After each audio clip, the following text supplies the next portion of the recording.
Bismillah ar-Rahman ar-Rahim.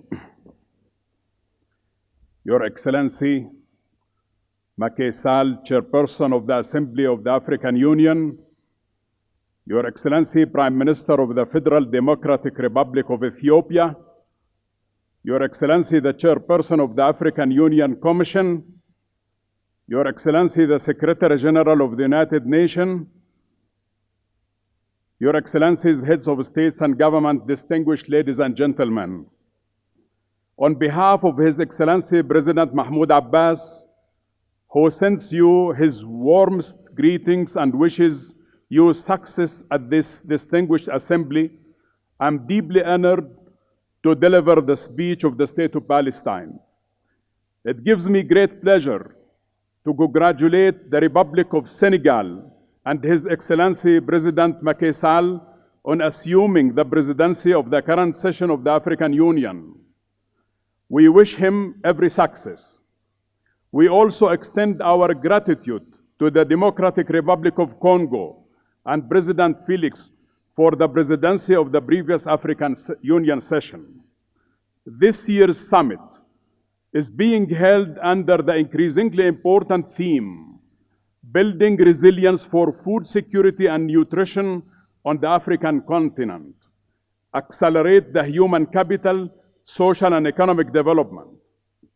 Despite the many challenges the State of Palestine faces, our people assure you that we stand with you in achieving your priorities to the best of our ability, expertise, and competencies.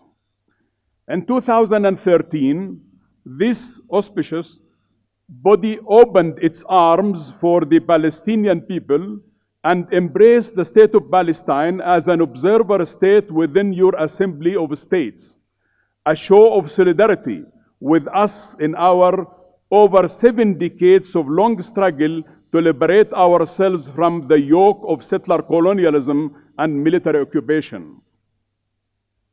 Of course, the people on the continent of Africa know only too well the devastation and dehumanization that are the hallmarks of colonialism and related system of institutionalized racial discrimination.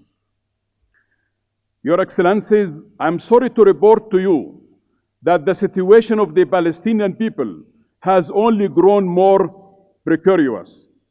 A few days ago, Amnesty International published a report confirming that Israel is not only guilty for denying Palestinians our human rights, but that Israel is also committing the most grave crimes, the crime of apartheid. From the report, I quote, almost all of Israel's civilian administration and military authorities, as well as the governmental and quasi-governmental institutions, are involved in the enforcement of the system of apartheid against Palestinians across Israel and in the occupied Palestinian territory, and against Palestinian refugees and their descendants outside of Palestine. The patterns prescribed acts perpetuated by Israel, both inside Israel and in the occupied territory, form a part of a systematic as well as a widespread attack directed against Palestinian population, and that the inhuman and humane acts committed within the context of this attack have been committed within the intention to maintain this system and amount to the crime against the humanity of apartheid under both the Apartheid Convention and the Rome Statute. Israel has created in its maintaining a system of oppression, domination of the Palestinians through 4 main strategies. 1, deprivation of economic and social rights. 2nd, segregation and control. 3rd, dispossession of land and property. 4th, fragmentation into domains of control. Your Excellencies, a Human Rights Watch Foundation last year also stated that Israeli authorities had crossed the threshold by committing crimes of apartheid and persecution across the Palestinian territories under its control. Israel has demonstrated intent to maintain the domination of Jewish Israelis over Palestinians. In conjunction with that intention, Palestinians have been subjected to systematic of oppression and inhumane treatment. Together, these three elements constitute apartheid. When he was Israel's Prime Minister, Benjamin Netanyahu said in 2019, Israel is not a state of all its citizens, the nation of the state of the Jewish people only.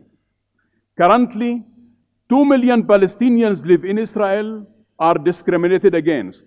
3 million Palestinians in the West Bank live under direct Israeli settler colonialism. And 2 million Palestinians who live in Gaza have been put under siege for the last 14 years.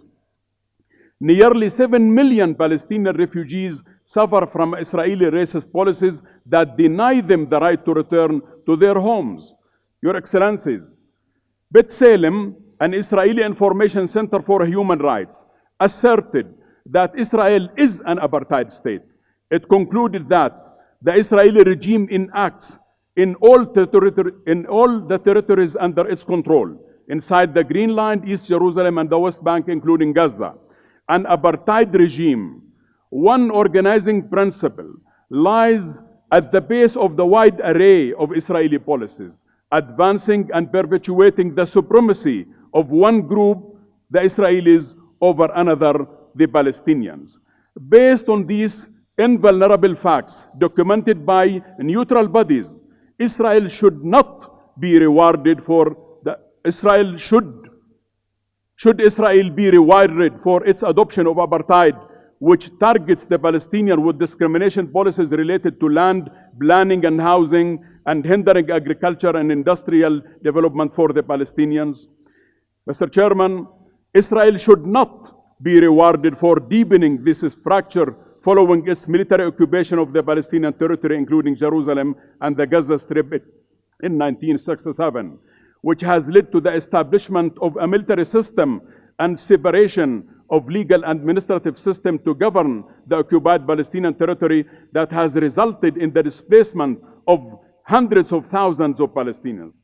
In Israel today, you have and we have no partners for peace. We have a government that is only advocating settler colonialism and apartheid policies. Excellencies, Israel, the occupying power, should not be rewarded for its unlawful killings, torture, administrative detention, persecution, severe injuries inflicted upon the defenseless Palestinian people and depriving them from their freedoms. Israel should not be rewarded for illegally constructing 280 colonial settlements in the West Bank, inhabiting by more than 700,000 Jewish settlers. Israel should not be rewarded for unilaterally annexing East Jerusalem and pursuing measures to continue to change the status of the demographic composition of the Palestinian territories. Israel should not be rewarded for building the annexation and the expansion wall on the Palestinian occupied territory, deemed illegal by the International Court of Justice. Israel should not be rewarded for its crimes, including the ongoing siege, bombardment, killings, targeting civilians, and destroying infrastructure in the Gaza Strip in flagrant violation of international law. Additionally, Mr. Chairman, Israel should not be rewarded for the imposition of movement of restrictions and the closures of the Gaza Strip, the confiscation of land, the creation of isolated besieged enclaves of Bantustans in the West Bank, including East Jerusalem, the forcible transfer and displacement of Palestinians, the violation of residency of civil rights, as well as depriving refugees from their rights. Mr. Chairman, today Israel treats the Palestinians as the hewers of wood and the drawers of water. This should stop. Our faith lies in your alignment with principles of truth, freedom, and peace and justice. We are confident in your willingness to support the Palestinian people under Israel's prolonged occupation. Israel should never be rewarded for its violation and for the apartheid regime it does impose on the Palestinian people. As an entity Israel has progressed from extremism to militarism to colonial expansion. This must stop. Based on your historic stand and your support for the Palestinian right, and bear relevant decisions of the United Nations and previous African Union assemblies, we call for the withdrawal and objection of Israeli observer status at the African Union. We believe that granting Israel observer status at the African Union is undeserved reward. This actually a reward that encourages Israel to continue violating international treaties, breaching all agreements with us. With this reward, it gains impunity and accountability. I am confident in your inner wisdom and judgment. The African Union has constantly resisted colonialism and apartheid. It has continued rejected and condemned Israeli discriminatory policies and practices. The time is right to condemn Israel for its crimes of persecution and apartheid, to end Israeli colonial occupation and enable the Palestinian people to have their right to self-determination towards realization and independence of a state of Palestine on the borders of 4th of June 1967 with East Jerusalem as the capital, and to allow the return of the Palestinian refugees.